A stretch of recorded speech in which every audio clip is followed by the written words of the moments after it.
நான் நிறைய மன்னிக்கிறேன், அதுவும் எளிதா மன்னிக்கிறேன். ஆனா சொன்னதையும் செய்ததையும் நான் மறக்கவே மாட்டேன். வாழ்க்கை எப்போதும் பிடிச்ச மாதிரி இருக்காது என்ற உண்மையை நான் மெதுவாக ஏற்றுக்கொள்கிறேன். ஆனால் இப்போது அதை அதிகமாக நம்புகிறேன். சில பேர் தங்களுடைய மனநிலையில இருந்து நேசிக்கிறாங்க, தங்களுடைய சூழ்நிலையில இருந்து மட்டும் யோசிக்கிறாங்க.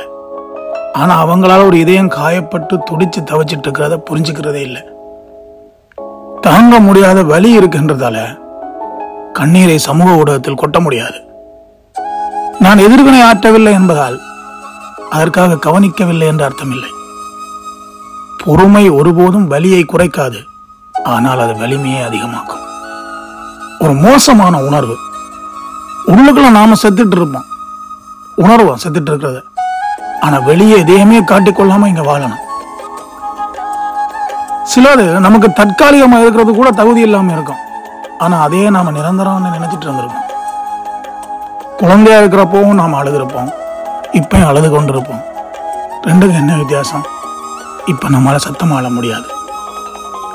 I love you, I miss you, இதை நான் யார்கிட்டயுமே பொய்யா வெளிப்படுத்தினது கிடையாது. ஆனா நான் நல்லா இருக்கிறேன்னு பல தடவை நானே நடிச்சிருக்கிறேன். எனக்கு எவ்வளவு கஷ்டம் கொடுக்கறதா இருந்தாலும் பரவாயில்ல, என்கிட்ட உண்மையை சொல்றவங்கள நான் எப்பவுமே மதிச்சிருக்கிறேன். தனிப்பட்டதாக இருக்கும்போது அங்க எல்லாமே நல்லா இருக்கும், சிறப்பா இருக்கும். நல்ல விஷயங்களை தொடங்குறதுக்கு சில விஷயங்கள் முடிவுக்கு வர வேண்டும் என்றதை நினைவில் வச்சுக்கோங்க. உங்கள் மகிழ்ச்சியை தியாகம் செய்யறதை நிறுத்துங்க, உங்கள் வாழ்க்கையை தியாகம் செய்யறதை நிறுத்துங்க. நீங்க மற்றவங்களுக்கு எவ்வளவு வேணும்னாலும் நல்லவங்களா இருங்க, ஆனா நீங்க உங்களுக்கு முட்டாள